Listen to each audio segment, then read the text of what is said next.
Кладенцето си не идват често. Или повечето минаха ли това? Има 12 стана. Ние дойдохме да гледаме и вирус. Те трябва да са минали. Не са още. Не са ли? Срещахме ги няколко пъти. Те ли? Ако са не са ли минали? Не, те за накрая мисля, Те че са има типични екскурзианти са, понеже и затова не са дошли. А на вас, госпожице, каската ви е гарнирана с ушички? Браво! Чакай сега. Оп! Брех, колко е високо, мамка му. Двата маршрута? Не, двамата катерят по един, като си избират кой да катери, като един е да е по-лесен от друг. И Кой? в двата случая. Десния и в двата случая. Е по-лесен. Да.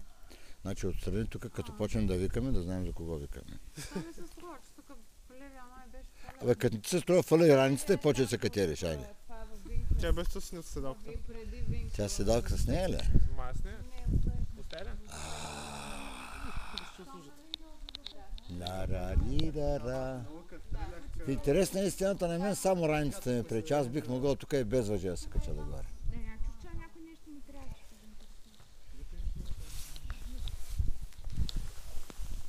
Личко и Сами се направите огънче тук, бе. Огънче да бяхте се направили. Гледай сега, ти нещо, а? Сега трябваше да си ходил в казармата, да знаеш как се пали огън. Виж колко женоря тук няма кой да не запали огън. Малко да мислиш, какво ще знаем, Мамо, стара.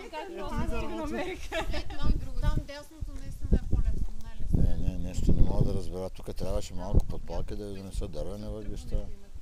Абе, го да е огнището голямото. Не бе, човече, просто по-добре да се трамваш. Докъдето се